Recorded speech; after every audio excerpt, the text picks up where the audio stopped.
할렐루야. 네. 장날 할머니 한 분이 이제 장에 나갔습니다.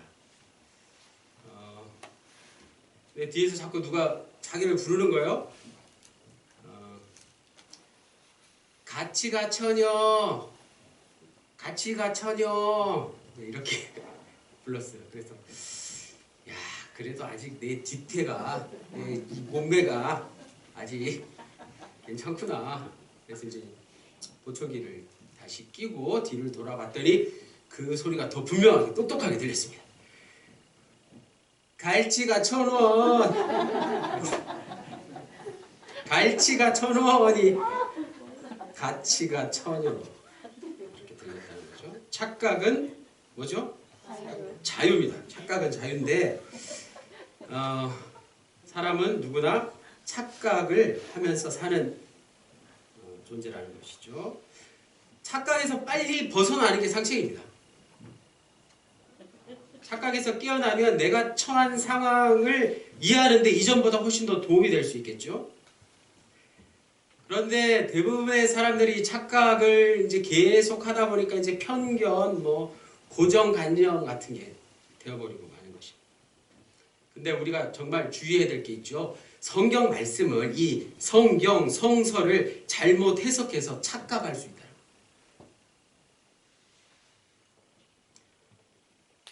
더 이렇게 한번 생각해 보니까 시하고 소설 같은 거 있잖아요. 문학 작품들.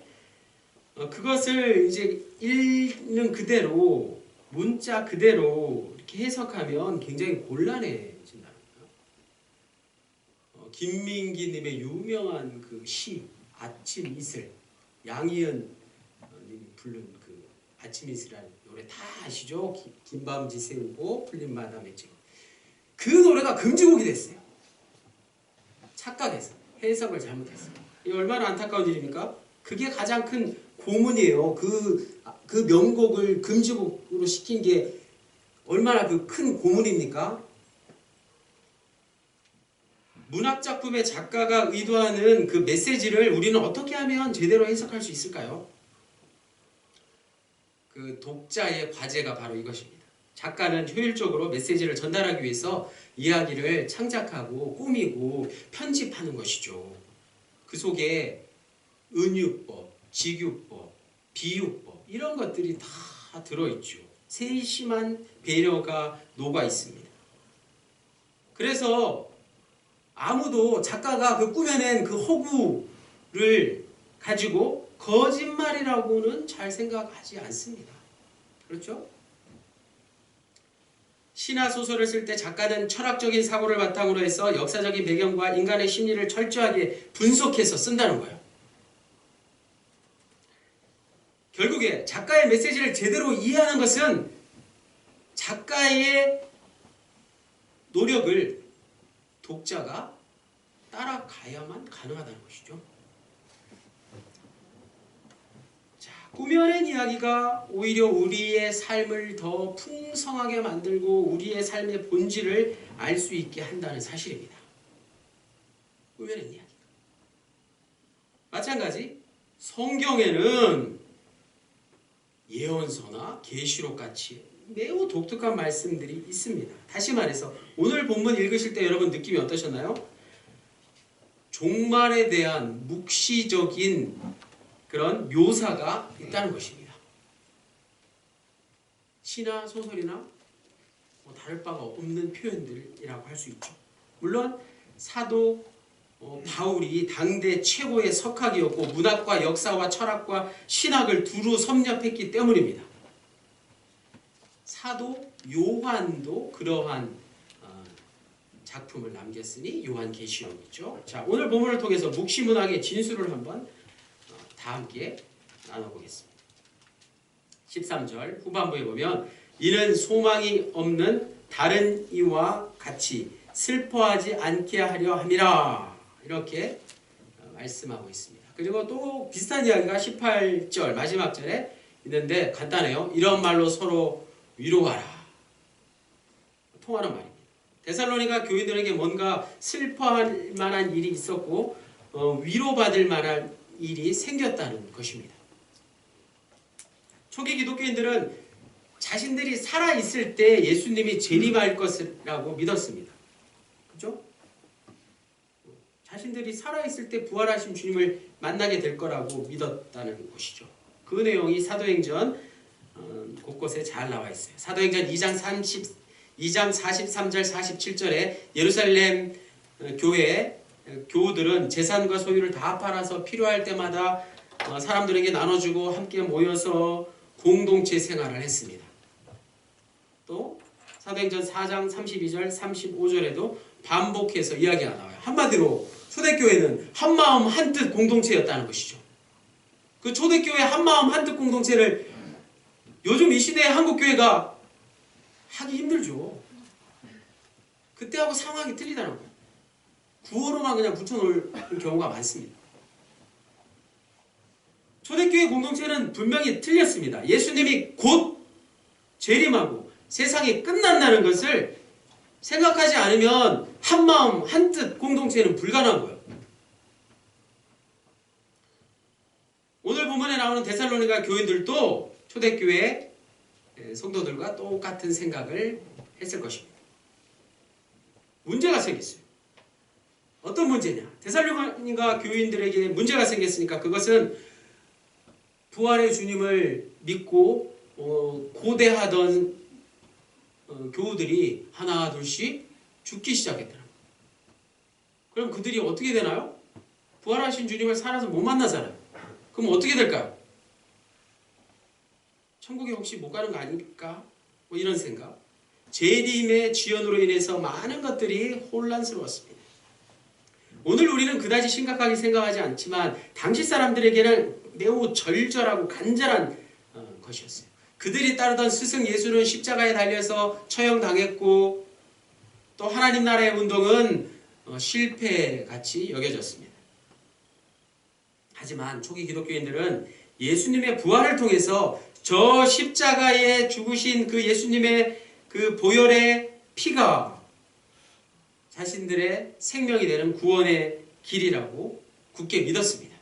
그것을 곳곳에 선포하고 다녔습니다. 그런데 여전히 많은 사람들이 부활을 잘 받아들이지 않았다는 것입니다. 부활이라는 것, 신문 기자가 육하 원칙에 따라서 자세하게 보도할 수 있는 그런 성격의 사건이 아니었기 때문에 그렇죠. 오직 그들에게 남은 건 무엇입니까? 세상 사람들에게 복음을 전해야 되는데 믿지 않는 자들에게 예수님의 부활을 어떻게 증명하고는 싶은데 남은 거 하나밖에 없어요. 예수님이 직접 나타나시는 거. 예수님의 재림. 그것밖에는 별다른 방법이 없었다는 것입니다. 예수님의 재림에 자신들의 운명을 걸었다는 사실입니다. 그래서 초기 기독교를 재림 공동체라고 부릅니다. 예수님의 재림은 결국에는 그들에게 일어나지 않았고 오늘 우리에게도 일어나지 않았습니다. 하지만 초대교회 신자들의 마음이 더 약해졌을까요? 그렇지 않습니다. 먼저 죽은 자들은 부활 생명에 참여하지 못하는 건 아닐까 하는 그들의 고민과 의심이 오늘 사도 바울의 말씀을 통해서 분명해졌다는 것입니다. 14절에서 15절 우리가 예수께서 죽으셨다가 다시 살아나심을 믿을진대 이와 같이 예수 안에서 자는 자들도 하나님이 그와 함께 데리고 오시리라. 이 말씀을 들은 거예요. 15절 우리가 주의 말씀으로 너에게 이것을 말하노니 주께서 강림하실 때까지 우리가 살아남아있는 자도 자는 자보다 결코 앞서지 못하리라. 바울은 데살로니가 교인들이 슬퍼하지 말아야 할 이유와 그들이 위로받아야 할 근거가 무엇인지를 분명하게 설명했습니다. 놀랍게도 먼저 죽은 자들을 죽었다고 말하지 않았습니다. 뭐라고 말했나요? 14절, 15절에 반복되는 자는 자들이라고 말했습니다. 자는 것하고 죽은 것은 다른 것이죠. 자는 사람이 어떻게 죽은 사람입니까? 사도 바울은 먼저 죽은 사람, 분명히 죽었는데 그들에게 죽었다고 말하지 않고 뭐라고 말했다고요? 자고 있다고 말했다는 사실입니다. 예수 안에서 잔다고 표현했습니다. 하나님께서는 자는 자들을, 즉 실제로는 죽은 사람들을 예수님의 재림 때에 데리러 오시기 때문에 죽은 사람이나 살아있는 사람이나 아무런 차이가 없다는 것을 말씀하고 있습니다. 죽은 사람이나 살아있는 사람이라 똑같은가요? 믿어지십니까? 먼저 죽은 사람하고 지금 살아있는 사람하고 똑같다는 거예요. 16절로 17절 말씀, 주께서 호령과 천사장의 소리와 하나님의 나팔소리로 친히 하늘로부터 강림하시리니 그리스도 안에서 죽은 자들이 먼저 일어나고 그 후에 우리 살아남은 자들도 그들과 함께 구름 속으로 끌어올려 공중에서 주를 영접하게 하시리니 그리하여 우리가 항상 주와 함께 있으리라. 아멘. 할렐루야. 우리가 항상 주와 함께 있으리라. 바울은 예수님의 재림을 앞서 말씀드린 대로 묵시적인 문학 작품처럼 설명해 주고 있습니다. 주의 호령은 큰 소리예요. 주님께서 누구야? 라고 부르시는 소리 말이죠. 천사장들의 소리, 또 나팔 소리가 들리고 그리스도 안에서 죽은 사람들이, 자던 사람들이 먼저 일어나고 살아남은 자들이 죽었다가 살아난 사람들과 함께 구름 속으로 올라가고 공중에서 재림의 주를 영접하는, 맞이하는 그런 장면입니다. 우리가 잘 아는 찬송가 180장의 가사 그대로가 생각이 나고, 또 이런 그림도 있죠. 유명한 화가들이 휴거의 장면을 많이 그렸죠. 바울이 데살로니가 교인들에게 전한 소망이 무엇입니까? 17절 맨 마지막에 있는 것이죠. 그들이 주님과 항상 함께 있게 될 것이라는 거죠. 주님과 항상 함께 있게 될 것이라는 겁니다. 잠깐이 아닙니다. 항상 주님과 함께 있게 되는 게 데살로니가 교인들에게 소망이 되었습니다. 여러분에게도 그러신가요? 항상 주와 있게 되는 게 저와 여러분의 소망이 되는 줄로 믿습니다. 진짜입니까? 잘 생각해 보세요. 주님과 동행이 항상 함께하는 게 우리의 소망이다. 이거를 깊이 묵상해 보니까 이런 거죠. 누군가와 잠시가 아니라 항상 함께 있는 것은 솔직히 어떻습니까? 솔직히 말씀해 보세요. 조금은 귀찮지 않으십니까? 많이 귀찮은 분도 계실 수 있어요. 실상은 우리가 주님과 항상 동행하고는 싶지만 사실 지금 예배하는 이 1시간 정도는 동행하고 그 이후에는 저 혼자 좀 시간을 좀 보내야 되지 않겠습니까? 피곤한 이 휴일 오후에 어디 멀리 좀 여행을 좀 하고 싶은데 가족과 또 이렇게 같이 있어야 되고 또 취미생활도 좀 하고 싶은데 코로나 때문에 그러지도 못하고 이거 뭐 이러지도 못하고 저러지도 못하고. 자, 결혼이라는 것 한번 생각해 보세요. 결혼이란 무엇입니까? 결혼의 의미가 무엇인가요? 항상 같이 있는 것이잖아요. 인생의 가장 소중한 순간들을 함께 보내셨잖아요. 부부가 같이. 그러라고 결혼하는 거 아닙니까? 결혼식만 올리고 따로 사는 게 뭐 부부라고 할 수 있나요? 부부가 늘 함께 있는 건 정말 좋은 일인지 누구나 다 알고 있는데 사실은 불가능하죠. 그게 어디 가능이나 합니까? 그리고 그런 마음이 자꾸 약해지지 않나요? 오히려 자기 자신만의 시간과 공간이 더 필요합니다. 부부 사이라고 할지라도. 그렇죠? 부부 사이라고 해도 그런 시간이 필요해요. 네. 자, 결혼의 의미가 그렇다면 무엇입니까?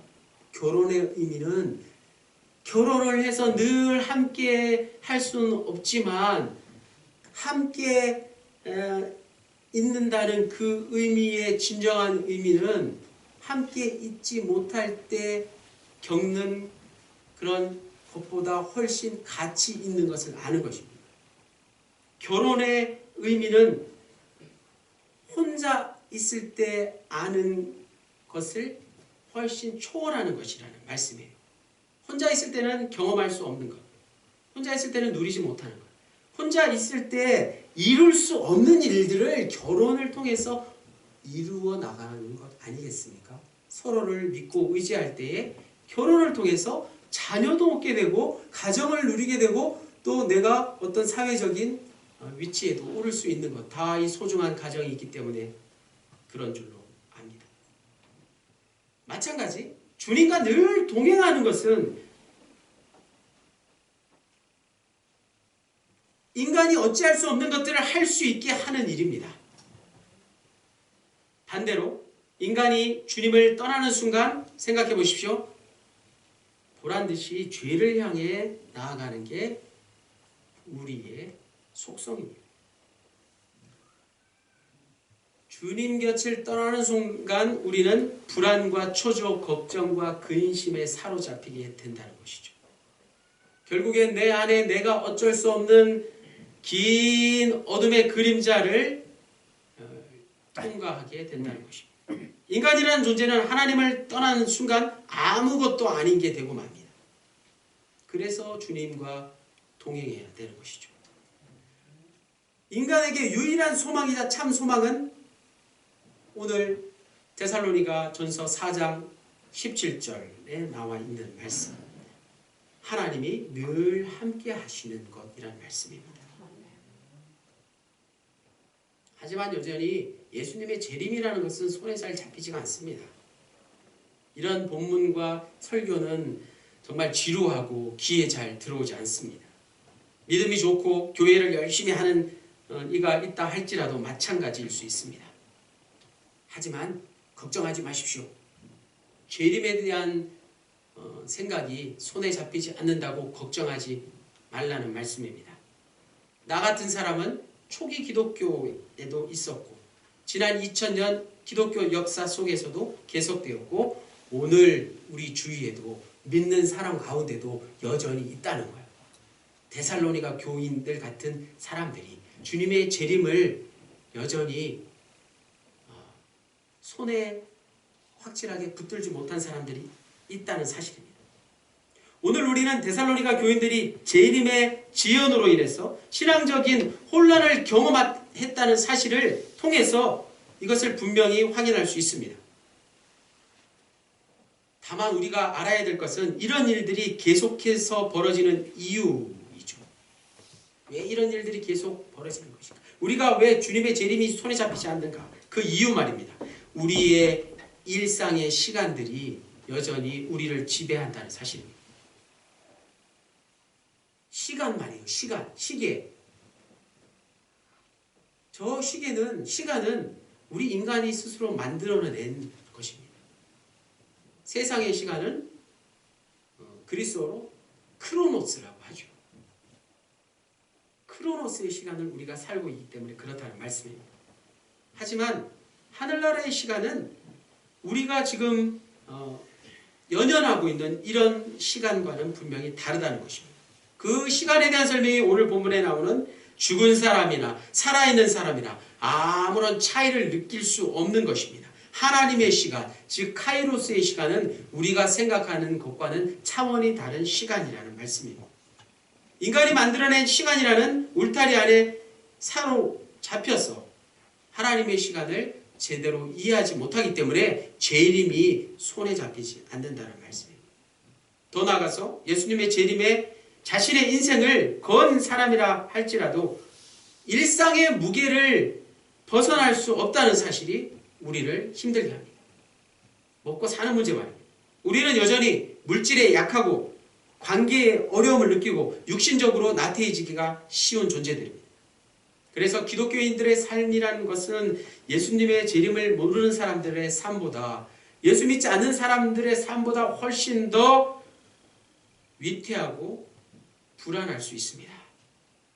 재림을 믿는다고는 하지만 실상은 삶의 무게로 인해서 재림이 제대로 손에 와닿지 않기 때문에 부담이 훨씬 더 크다는 말씀이에요.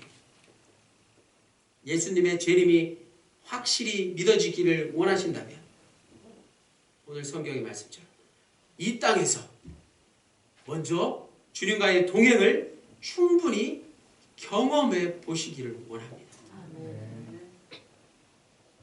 18절 말씀, 그러므로 이러한 말로 서로 위로하라. 여기서 이러한 말은 주님의 재림에 대한 말입니다. 이런 말을 가지고 서로 위로한다는 것, 그런 이웃이 필요하다는 뜻입니다. 그런 말을 함께 나누고 그런 이웃이 있는 곳이 바로 교회 공동체, 오늘 합동영혼 공동체 아니겠습니까? 혼자서는 그 일상의 과잉을 피할 방법이 없다는 것입니다. 얼마 전에 사랑하는 아들을 잃은 어머니의 간증을 우연히 들었습니다. 장례식을 치르고 며칠 동안 무슨 일을 할 수 있었겠습니까? 눈물로 며칠을 지낸 그 어머니가 아들의 영혼을 주님께 맡기면서 이런 간증을 했어요. 주님과 함께한 시간들 속에서 죽음과 부활을 동시에 배울 수 있었다고 말입니다. 하나님 나라에 간, 하늘나라에 간 아들에게 마지막으로 이렇게 말했습니다. 사랑하는 아들아, 엄마가 이 세상에서 더 열심히, 더 최선을 다해서 살아야겠구나. 너를 만날 때 부끄럽지 않은 엄마가 되기 위해서 말이야. 자, 이 짧은 간증이 오늘 본문의 모든 핵심이 되는 말들을 다 포함하고 있습니다.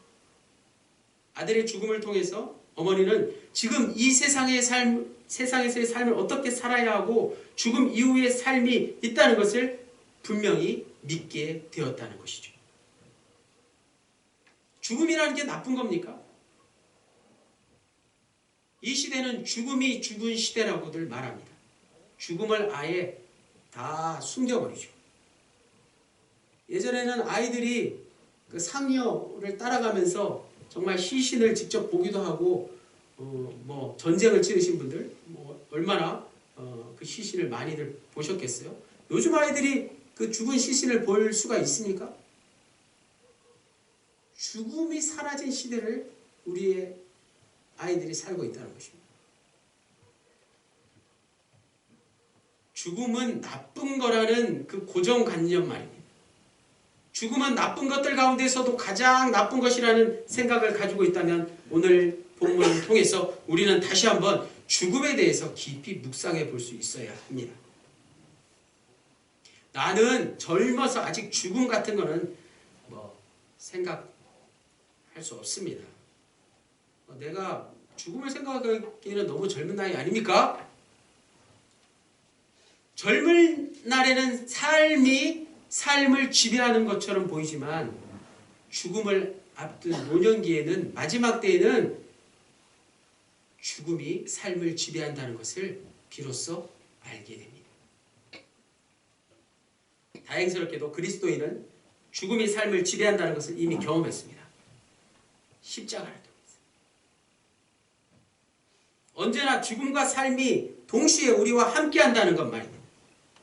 예수 그리스도의 십자가와 부활 때문이죠.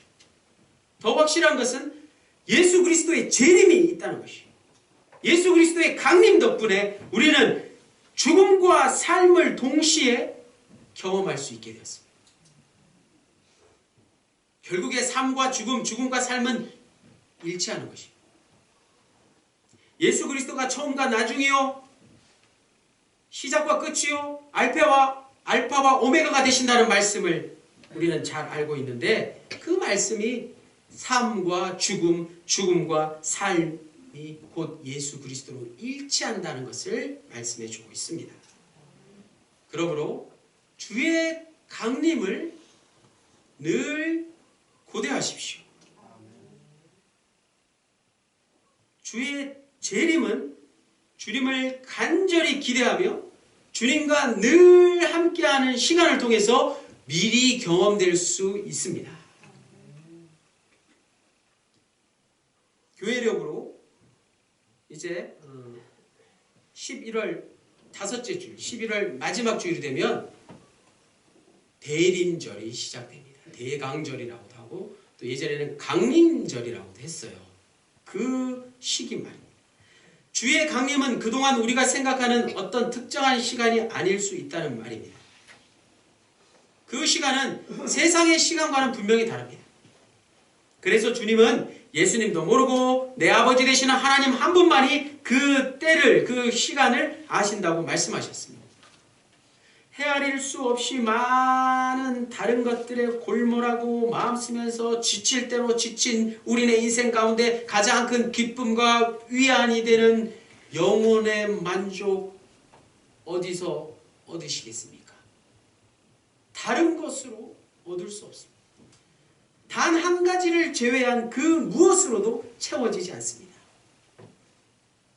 예수 그리스도의 재림에 대한 올바른 영적인 각성을 통해서 주님의 강림이 저와 여러분에게 늘 충만하시기를 주님의 이름으로 간절히 축원합니다. 아멘. 알파와 오메가 되시는 하나님, 시작과 끝이 되신 하나님, 삶과 죽음, 죽음과 삶으로 일치하시는 예수 그리스도 한 분만을 믿고 의지하며 함께할 수 있기를 원합니다. 하나님께서 이 세상과 그 안의 모든 것들을 말씀으로 창조하시고 존재하게 하셨습니다. 지금도 신비한 방식으로 통치하고 계심을 믿습니다. 우리네 영혼의 깊이에서 하나님의 영광과 능력을 어찌 찬송하지 않을 수 있겠습니까? 우리가 세상에서 여전히 죄의 힘에 휘둘릴 때가 많이 있지만 예수 그리스도와 연합하여서 주님과 동행하면서 죄의 힘에 굴복당하지 않게 도와주십시오. 도둑같이 임하실 주님을 오직 깨어 정신을 차리고 맞이할 수 있기를 원합니다. 일상의 공핍함에서 벗어나서 재림 신앙으로 삶의 진정성을 확보할 수 있게 도와주십시오. 우리의 소망 되시는 강림하실 예수 그리스도의 이름으로 기도드립니다. 아멘.